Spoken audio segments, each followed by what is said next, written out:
สวัสดีครับวันนี้พวกเราชาวคิดเดียนในแก๊งจะขอถือโอกาสนำพาคุณผู้ชมมาเยี่ยมสถานที่แล้วก็แหล่งอยู่อาศัยของพวกเราชาวเมืองลีดครับหวังว่าจะเป็นอินโทรดักชันสำหรับคนที่จะมาอยู่ลีดใหม่แต่เริ่มต้นเราอยู่กันที่ไฮคอร์ดอยู่ตรงข้ามสถานีรถบัสของเมืองลีดข้างหลังของผมก็คือลีดมินสเตอร์เป็นโบสถ์วิหารหลักของเชอร์ลอฟอิงแลนด์นะครับของลีดนะครับลีดเราก็เป็นเมืองใหญ่พอที่จะมีมินสเตอร์เป็นของตัวเองสำหรับสถานที่ต่อไปเนี่ยก็เดี๋ยวตามไปดูกันเลยครับกับคริสเตียนในแก๊งในตอนที่มีชื่อว่าสุภลีด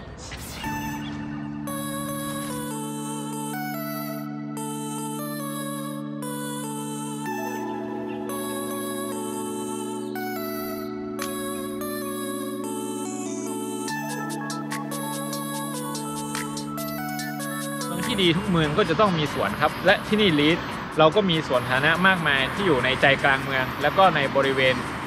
รอบๆเมือง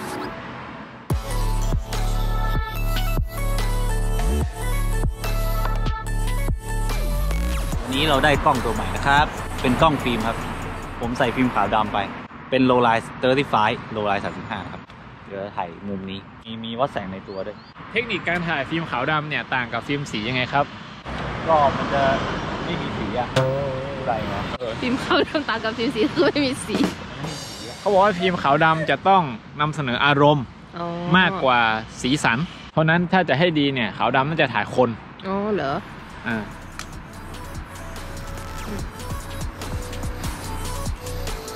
เบสิก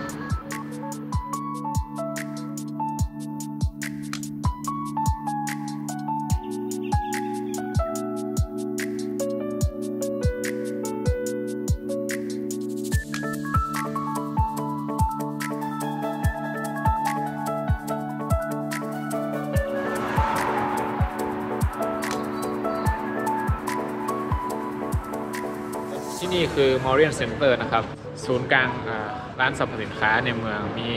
มอริสันที่เป็นร้านขายของเดี๋ยวเราจะไปดูกันแล้วก็มีพวกร้านรวงต่างๆร้านตัดผมร้านกาแฟร้านซื้อข้าวมีร้านยาร้านบูธอะไรพวกนี้ครับข้างหลังคือร้านของ British Heart Foundation เป็นเหมือนองค์กรการกุศลซึ่งที่อังกฤษจะมีหลายที่เอาไว้ให้เราเอาของที่เราไม่ใช้แล้วมาบริจาคแล้วเขาก็จะเลือกแล้วเอามาขายส่วนที่เหลือก็จะไปถมที่ต่อไปค่ะเนี่ยแล้วเขาก็บอกว่าเขากำลังต้องการอะไรอยู่ของที่เขาไม่เอาก็คือเท้ากางเกงในซึ่งแน่อยู่แล้วใครจะเอาใช่ไหมจัมเปอร์นอกนั้นเอาหมดของอีบ้าอีบออะไรที่จะกลับบ้านแล้วอ่ะก็เอาใส่ถุงเขาไม่เอาจัมเปอร์ด้วยหรอเขาเอาแต่ว่าหมายความว่าอันเนี้ยเขาอยากได้เยอะมีออเดอร์สำหรับนักเรียนไทยอย่างเราแล้วก็หลายๆคนนะครับมอริสันซึ่งตั้งอยู่ในใจกลางเมืองเนี่ยก็เป็นซูเปอร์มาร์เก็ตอันหนึ่งที่คุ้มค่าแล้วก็มีของให้เลือกทุกอย่างตั้งแต่อาหารสดอาหารแห้งไปจนถึงที่นอนหมอนมุ้งก็ตู้เหลืองๆนี้ไม่ได้เป็นตู้ไปรษณีย์นะครับนี่คือ Amazon Locker จะมีอีกที่หนึ่งก็คือในตัวมอริสันเลยแล้วก็ที่อื่นอีกมากมายในเมืองนะครับก็สำหรับการซื้อของออนไลน์ของที่เนี่ยอย่าง Amazon ก็ตามที่เป็นเว็บไซต์ใหญ่ยักษ์เนี่ยเราสามารถเลือกรับของในตู้นี้ได้ที่ไม่ต้องส่งไปรษณีย์ก็ได้ก็อาจจะได้เร็วกว่าแล้วก็อาจจะประหยัดกว่าในบางครั้งก็ไปรษณีย์ก็เป็นสาธารณูปโภคอย่างหนึ่งที่ทุกเมืองก็ต้องมีนะครับของลีดก็เป็นเมืองใหญ่ก็มีไปรษณีย์หลายที่แต่ที่สะดวกที่สุดที่ทุกคนน่าจะเข้าถึงง่ายสุดก็คืออยู่ตรงเซนต์จอห์นก็คือตรงข้ามกับมอริสันก็คือเป็นอีกศูนย์การค้าหนึ่งถ้าเราต้องไปไปรษณีย์จริงๆมันจะไกลมากอันนี้ก็ไปรษณีย์จริงๆครับไม่ถึงว่าที่มันเป็นแบบ ULS 12อันนั้นเป็นเหมือนศูนย์ส่งใช่ไหมก็ไกลใช่ถึงแล้วท่าดา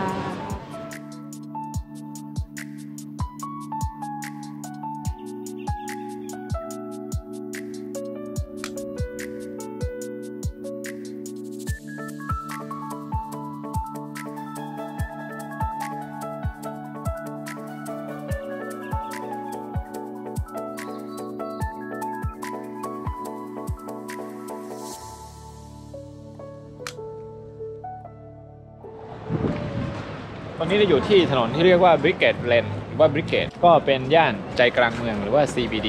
Central Business District ก็จะมีร้านรวงมากมายเป็นสินค้ามียี่ห้อต่างๆตั้งแต่ High Street ยัน High End ลีดนั้นยังเป็นเมืองที่ใหญ่ในยอร์กเชียร์อยู่เมืองข้างเคียงที่เป็นเมืองรองกว่าก็จะมาจับจ่ายใช้สอยที่ลีด แล้วก็ยังเป็นย่านศูนย์กลางธนาคารย่านอาหารย่านเดินเตะเตะเอสพลานาดเราต้องไปซอบแซบในวิกตอเรียไหมเพราะมันหรูอะก็ได้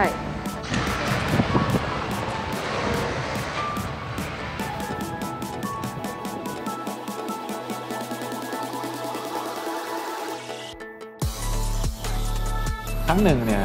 อาร์เคดที่ลีดอย่างตอนนี้เราอยู่กันที่วิกตอเรียอาร์เคดเนี่ยก็เคยเป็นอาร์เคดในร่มที่ใหญ่ต้นๆของยุโรปเลยทีเดียวนะครับคุณผู้ชมคนไหนที่เคยไปมิลานก็จะเห็นบรรยากาศคล้ายๆกันก็การตกแต่งประดับประดาก็จะคล้ายกันของมิลาน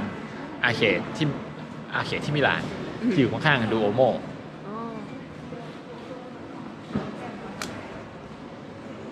ทำอะไรกันอยู่คะตอนนี้กำลังอัพ Instagram ของ Kitty the Gang ครับเดี๋ยวติดตามได้นะครับ @Kitty the Gang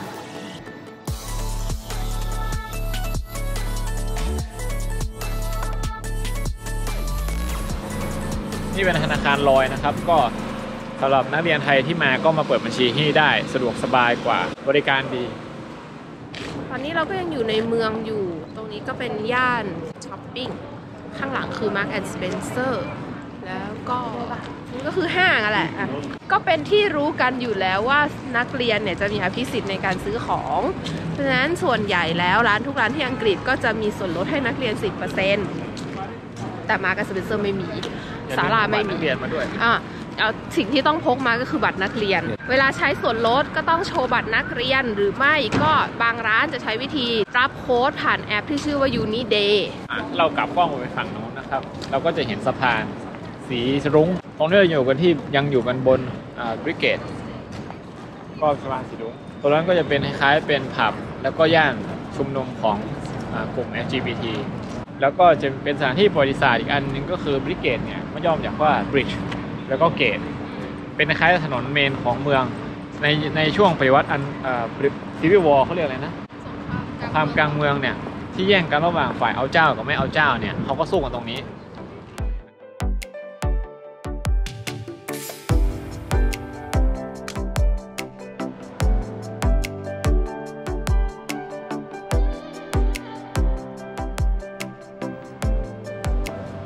เราอยู่กันบนถนนบอเลนนะครับตัดกับบริเกตเมื่อกี้นี่เองข้างหลังผมคือคอนเอ็กชแนนก็ในยุคน่าจะเป็นยุคอุตสาหกรรมก็จะเป็นศูนย์กลางของเมืองทุกๆเมืองหัวเมืองใหญ่ก็จะมีที่เรียกว่าคอนเอ็กชแนนเอาข้าวโพดมาแลกเปลี่ยนกันคล้ายๆตลาดสดตลาดนัดนะครับตอนนี้ก็ได้เปลี่ยนเป็นคล้ายๆอาร์เคดแบบหนึ่งก็เป็นที่ขายของเป็นแหล่งขายของไปซะนะครับตรงนี้ก็ยังเป็นย่านการค้าที่อยู่ติดกับสถานีรถไฟแล้วก็ย่านช้อปปิ้งของเมืองแล้วก็ย่านดื่มกินแล้วก็ท่องเที่ยวเราจะเข้าไปดูย่านไนท์ไลฟ์ของลีดกันหัวใจของไนท์ไลฟ์ของลีด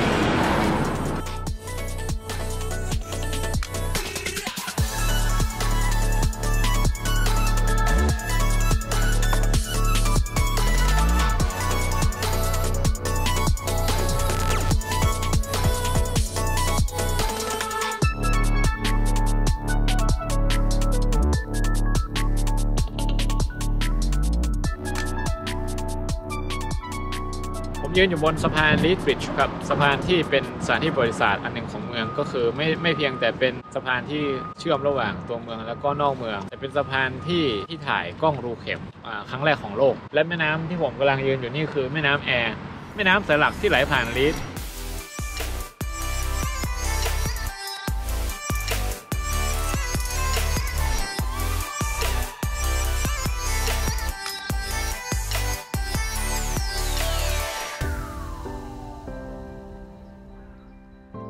เรากำลังเดินไปด็อกกันครับแถวนี้เนี่ยเป็นเขตใกล้กับด็อกหรือว่าท่าเรือที่ไปจอดท่าในยุคก่อนที่ยังมีการค้าขายทางเรือก็จะเป็นที่เก็บสินค้าพวกแวร์เฮาส์แล้วก็เป็นที่โหลดของนะครับแต่ยุคปัจจุบันการพาณิชย์ทางเรือเนี่ยก็ลดบทบาทลงไปอาคารแถวนี้ก็โดนคอนเวิร์ตกลายเป็นร้านอาหารหรือว่าเป็นที่อยู่อาศัย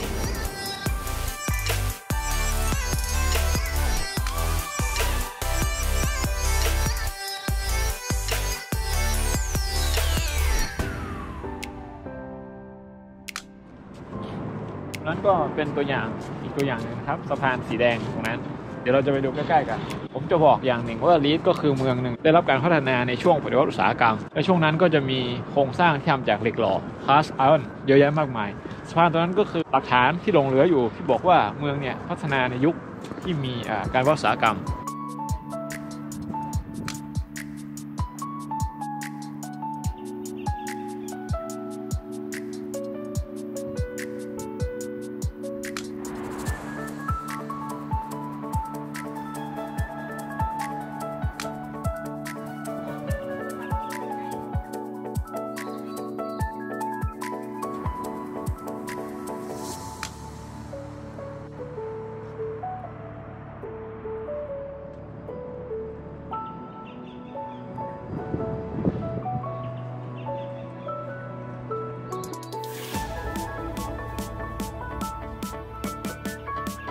ขณะนี้เราอยู่ที่ร้านกาแฟแห่งหนึ่งใกล้ๆกับ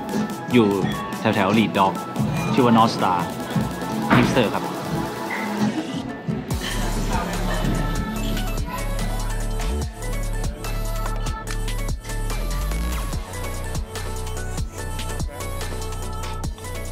ครับตอนนี้เราอยู่กันที่ลีดด็อกนะครับด็อกตัวนี้ไม่ใช่ด็อกหมานะครับเป็นด็อก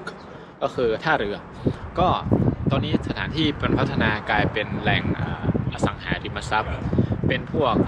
คอนโดมิเนียมแล้วก็แฟลตนะครับที่ส่วนมากจะเป็นคนทำงานจะมาอยู่อาศัยกันจะมีแท็กซี่น้ำนะครับก็คือเรือสีเหลืองข้างหลังผมนะครับก็จะสัญจรจากจุดนี้ไปที่สถานีรถไฟได้ภายใน12 นาทีก็จะมีค่าบริการอยู่แค่1 ปอนด์ต่อ1 เที่ยวนะครับใครอยากลองประสบการณ์แปลกใหม่เนี่ยสามารถทดลองเล่นกันได้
ข้างหลังของเราตอนนี้คือร้านเครื่องเขียนน่าจะเป็นร้านแบบกุ๊กกิ๊กน่ารักที่สุดแล้วในเมืองลีดสำหรับคนที่ชอบเครื่องเขียนน่ารักมันก็มีอีกร้านในเมืองแต่ว่าร้านนี้จะเป็นแบบรับของยี่ห้ออื่นมาขายชั้นล่างเป็นอุปกรณ์ศิลปะใช่แคนวาสสีอะไรเงี้ยคือปกติอังกฤษจะไม่ค่อยมีเครื่องเขียนที่กุ๊กกิ๊กไม่เหมือนญี่ปุ่นแล้วก็ราคาค่อนข้างแพงแต่ว่ามาเดินดูเล่นได้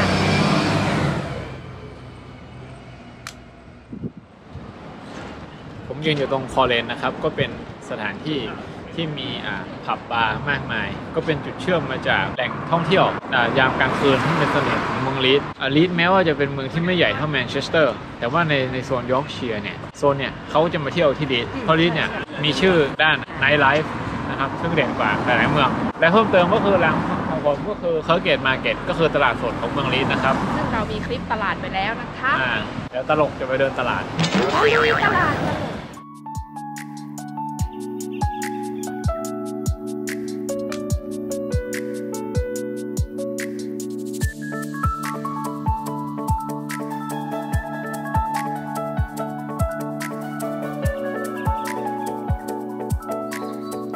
ของเราตรงนี้คือห้างที่ชื่อว่าจอห์นลูอิสก็คือเป็นห้างสรรพสินค้าค่อนข้างหรูหรา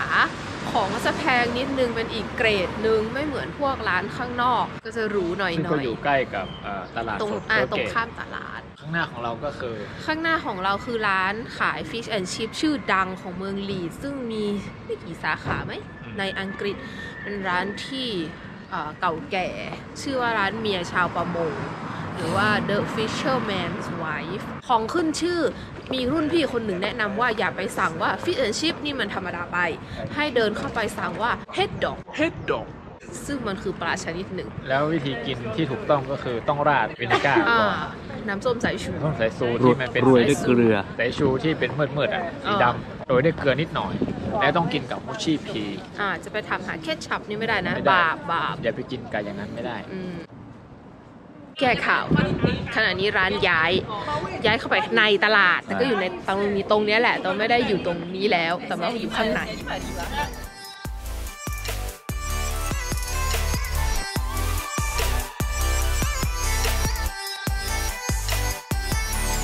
ก็ด้านหลังเป็นร้านหนังสือของเมืองนะครับมีอยู่ร้านเดียวทั้งเมืองก็คือ Waterstone